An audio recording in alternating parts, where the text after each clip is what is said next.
Welcome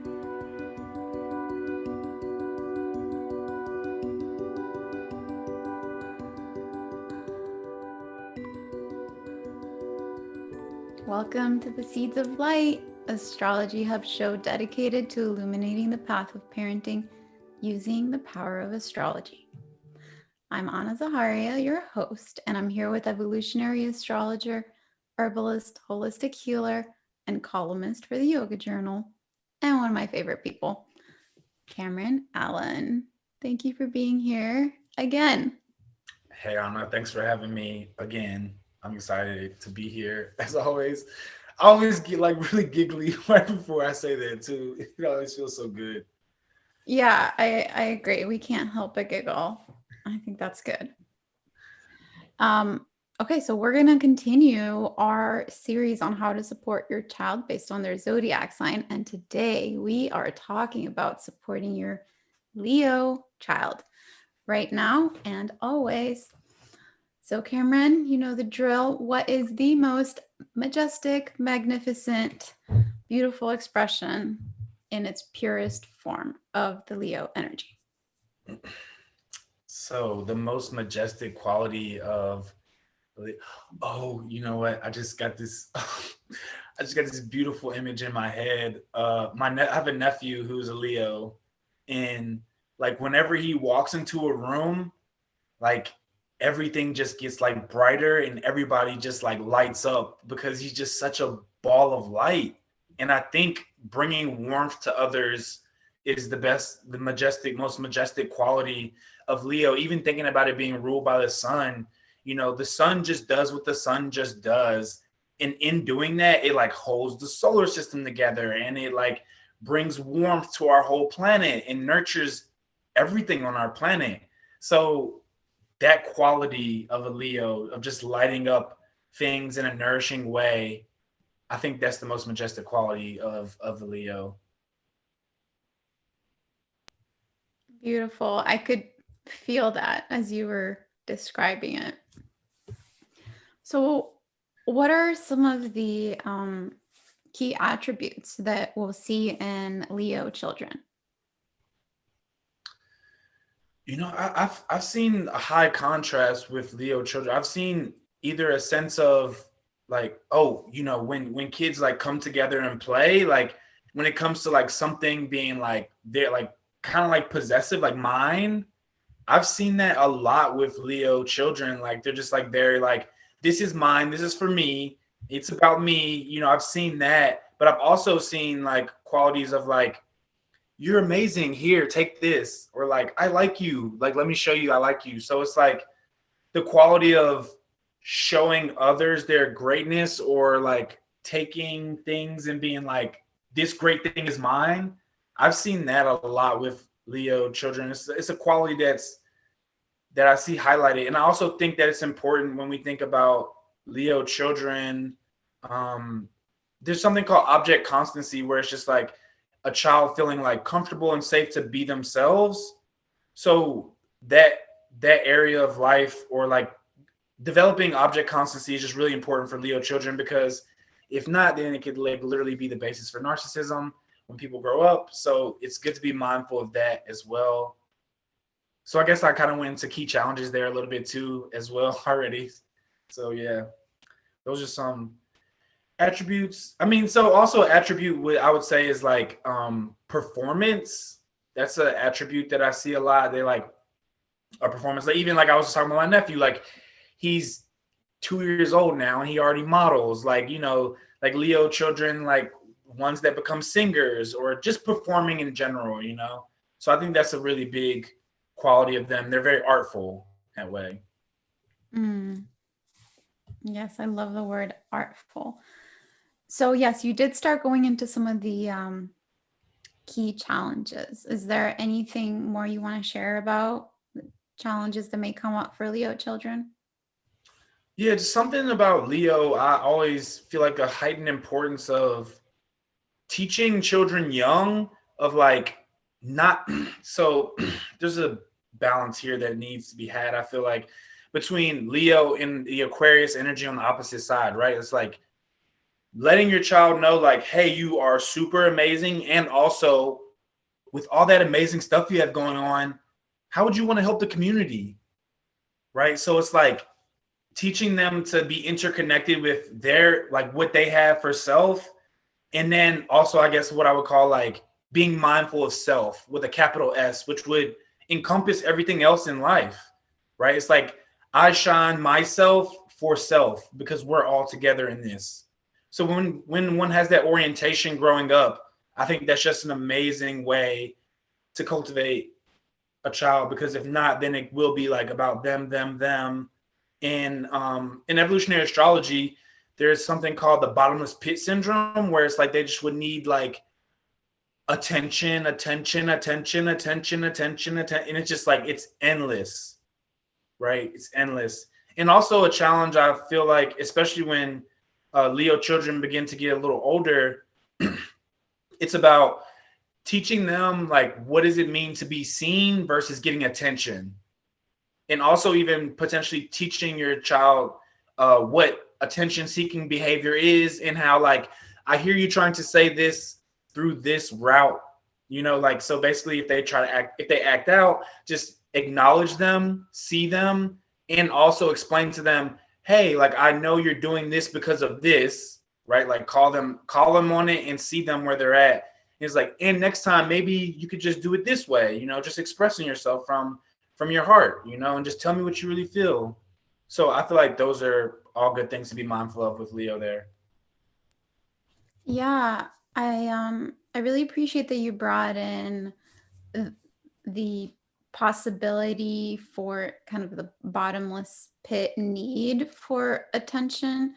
I Mhm. have a dear friend whose child has a Leo moon, and one of our ongoing conversations is that she's like, he's driving me crazy. I feel like he needs so much of me, and I can't, it's not sustainable. Mhm. So, could you talk a little bit more about like that specific kind of scenario where, of course, you want to show up and be there for your kid, but when you're seeing that they're asking for more than you can give, how can you balance that in a way that's going to be supportive to them? Yeah, I think the first part of that is just being mindful that that is a thing, right? And then as a parent, not judging yourself because you're like saying that it's too much. That's really the first thing to begin with. And then also, setting boundaries around that. I think that's really important, because if we don't, then we're teaching them that that's okay, and it's not okay. And that could be a really tough thing. I wouldn't even necessarily look at it as like something that could be resolved in the present moment, but rather something that you're cultivating in your child so that they learn how to address that circumstance within their experience. And oftentimes too, I guess a way of going about it would be to recognize, like teaching them how to recognize inside of themselves what they're really looking for. So problem solving around self recognition, even something about like going in the mirror for a Leo child and like looking at themselves and seeing themselves, right? And being like, this is who I am, this is what I feel, this is what I want, this is what I need. I think something about that gives them more autonomy, in a really interesting, subtle kind of way. And I think that potentially works out better when they get older. But those are the things that I would say around that.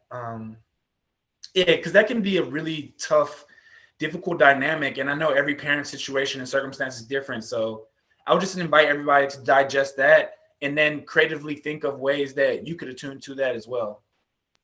Mm. There's this I'm not sure what to call her, maybe like a parenting expert. She she has a book called okay, you know what? I don't even know the name of her book.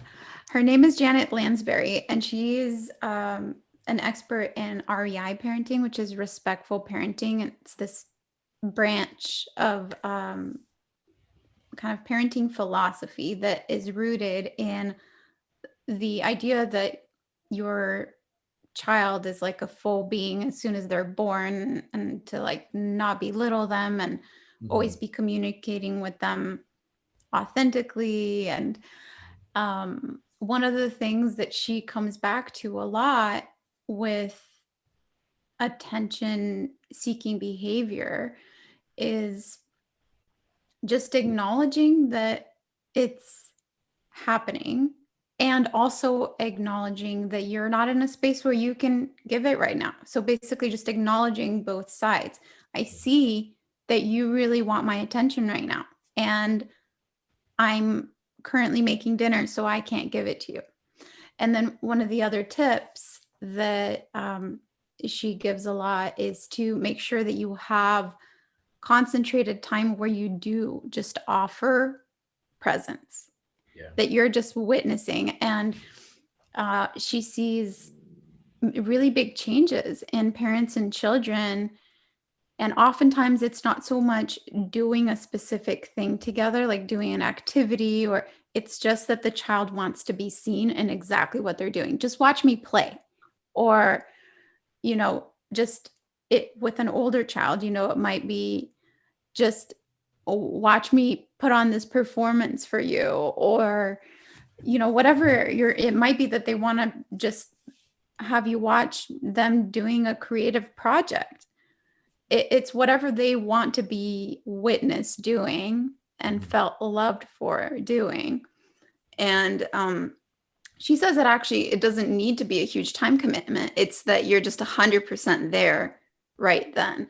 And I think as parents, we can definitely find ourselves today really lacking like concentrated attention time, because we're pulled in so many directions, and we have the phone that's always linking us to our work. And with the current global climate, we're really asked to focus on a lot of things at the same time. We're at home with the kids and still have the work going, and still have to keep the house going, and we still have to take care of ourselves. So even if you cannot give as much as your child is asking, I think it's about the quality of what you're giving. So if you can give 30 minutes of, I'm just going to shower you with my attention, just show me whatever you want to show me, that could work wonders. Yeah. I think another thing too, that's something that just came up while you were saying all that, is like, I always think of, even when I'm around kids, period, I always just do this naturally, like feeling from my heart up and like through my eyes, and then to see the light in their eyes, and like to like really like hone in on that, to really feel into that, like to feel that connection between like my heart to my eyes to the light in their eyes. I think that's really, really important. And one of my friends also, she has 2 kids, and she's just like, you have to learn how to be an eye ninja. So like sometimes, like even if you are busy, it's just like being mindful that like knowing like what your child likes to be seen, like within what they're doing. So like even if you're doing something, like feeling into like when they look up, being like an eye ninja, just being like, what? Like you get them, like you catch them, and when they look up at you, so they can see that they're being seen, and like really connect with that light in their eyes.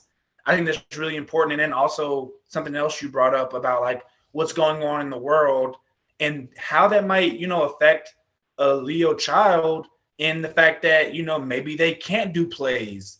Maybe they can't do like recitals in front of a bunch of people. Like, how is that going to affect them in their ability to be seen and to perform and shine their light? So just being mindful of those things as well, moving forward into the future, is really important. Yeah, I love that you brought that up. It is really important. So how could we bring in that kind of recital experience? How can we bring in the audience without the audience? Yeah. So the first thing that came to mind for me, even though I like to stay away from technology when it comes to kids, but the first thing I thought of was like karaoke and TikTok. Like if you let your child like make a TikTok page and like just have them perform on it in like however they want to do that. That's just an idea, but something like that, but definitely some like karaoke or like dance, and just like recording them on your phone, or just like letting them know like, oh, like, yeah, you're doing it, that kind of feeling to it. I think that's really important, even if you're just recording it and sending it to like family members so everybody can applaud them, because they're Leo, so they need to be applauded. They should be applauded. you know Yes. Yes. The recording is very powerful.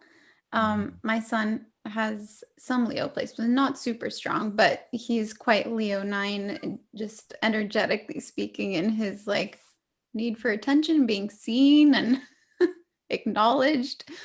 And he loves being recorded. Like, Mom, can you please record that jump that I just did? I'm going to do it again, okay? And then I want to see it in slow motion. And can you send it to Grandma? And Love it. Yeah, totally. he's been doing piano performances with Brett, and those are being recorded, and he loves watching them. It's a pretty like small price to pay for what they seem to get from that experience. It's pretty cool. Love that. Okay, so what is happening right now for the sun sign, or for the sign for Leo in the sky?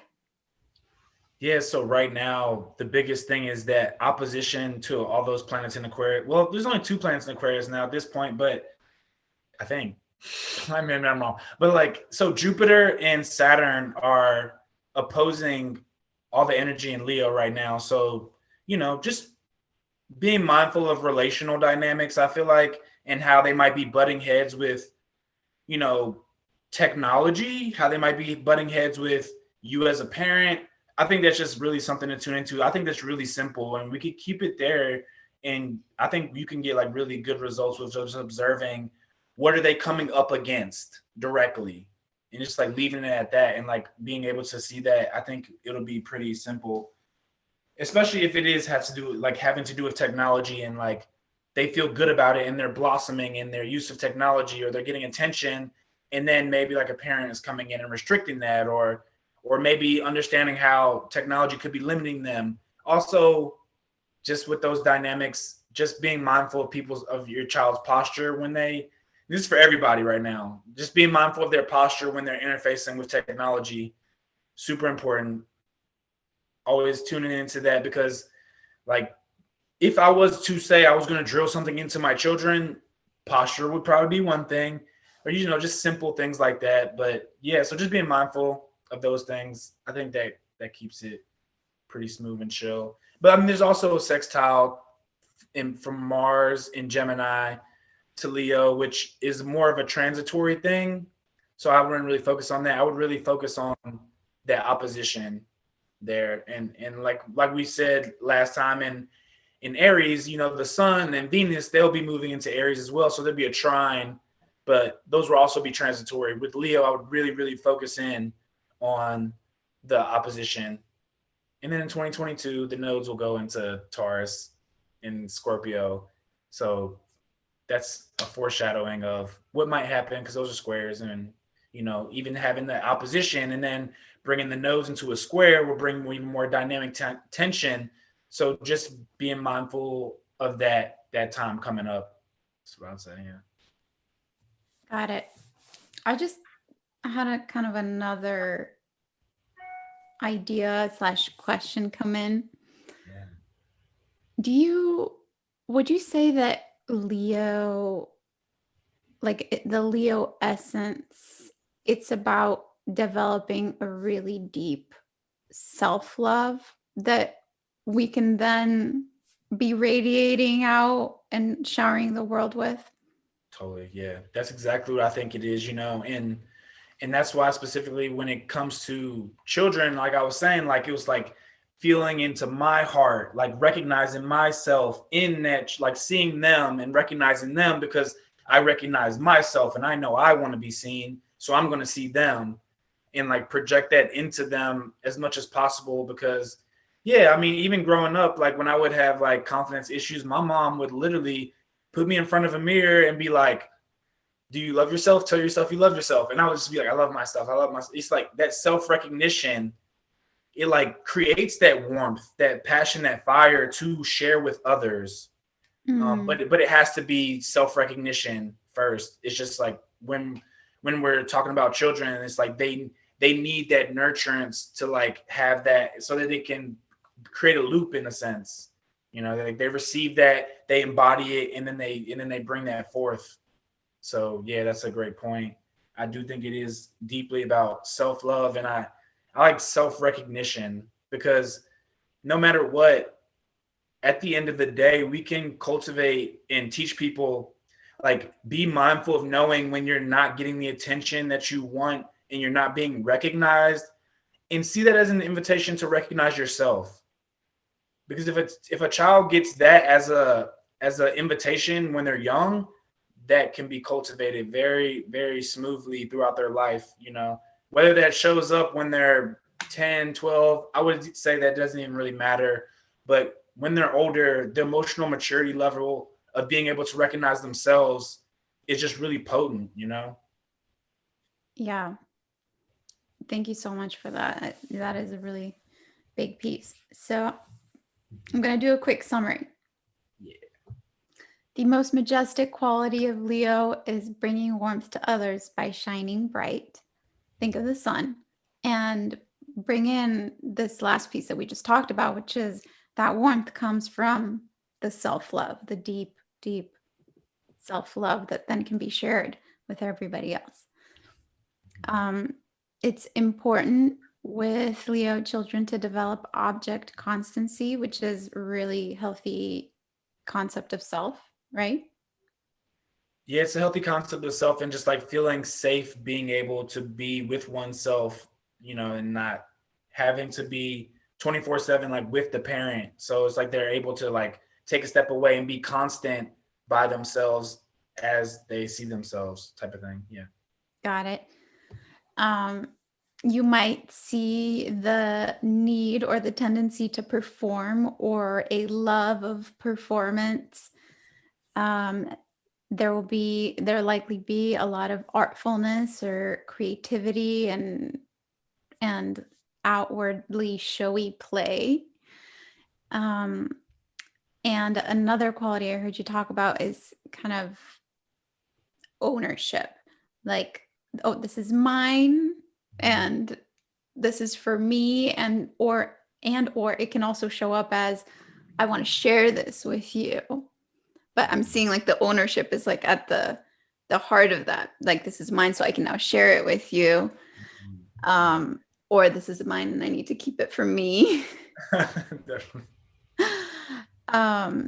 So some of the challenges we might need to be working with is balancing the concept of you are amazing with how can you use that amazingness to help the community. And we might see this bottomless pit syndrome in terms of need for attention. This might be challenging specifically right now for parents that are at home with kids, no matter what age. If you're having to be the primary attention giver all the time when your child loves being around a lot of people, or is used to being around a lot of people, or around a lot of their friends, or they're part of performance groups or music band or anything like that, you might really be feeling this right now as a parent. And one way to work with it is to give even just a small amount of concentrated, like full attention time, witnessing your child and whatever it is that they want to be witnessed doing. And making sure to set loving boundaries, which is, again, it's this concept that you brought in earlier of you are amazing and how can you help the community? Like, yes, you're wonderful. And also, I cannot give you all of the attention. So it helps me when you can be wonderful, shining on your own, and I can keep doing my thing. And then we can come back together. And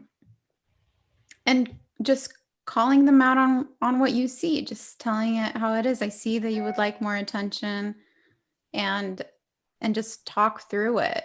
And and making time for even just small moments of deep eye contact where your child can fully feel seen and you can be expressing your love for them even just through eye gazing. It doesn't even need to be verbal or a big time commitment. Right now in the sky, because of the Aquarius energy that's it's polarizing. The Leo energy might feel oppositional. You might be seeing a lot of relational dynamics come up for your child. It could be with you and your child, or it could be just their back and forth with the big emphasis on technology and the challenges that brings up for them. And being mindful of posture when they're on the technology is really important now and always, because we can get really slumpy. And what does that do for our energy, Cameron? It stops the energy flow, but in the spine, which Leo rules the spine, So that's our, like, even when I think about Leo being ruled by the sun, I've had like a vision of just like seeing the symbol of the sun and then like turned upside down, and that dot point was like my literal spine. And like that's like how your vital force moves through your body. So Mm. just being mindful that the spine is also important. It's connected to everything in your body. And when we like when you do that a knot in a hose, it just stops the flow of the vital force. So we want to be mindful of that, always, for ourselves and others. But it came up with Leo because it does rule the spine. Thank you for bringing that piece in. That's really cool to know about. That's one of the really unique things about doing this with you, which I absolutely love, Cameron. And if all of you love Cameron's approach to the zodiac signs, we do have a whole course with him.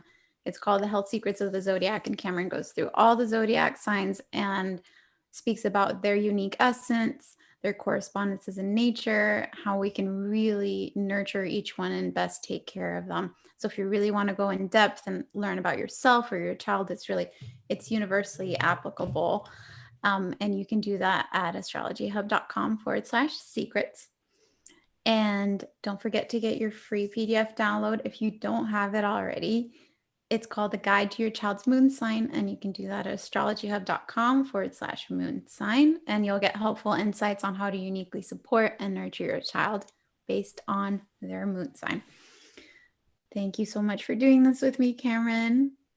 Thank you. Thank you, everybody, for tuning in. And if you found this helpful, please like it, share it with a friend who could benefit from the show, and make sure to subscribe to our podcast or our channel so that you can get notified when we have new episodes up. Next time, we will be live for supporting your Sagittarius moonchild. No. Next time, we're going to be live for supporting your Sagittarius child. Thank you so much for being here, and I can't wait for next time. Peace.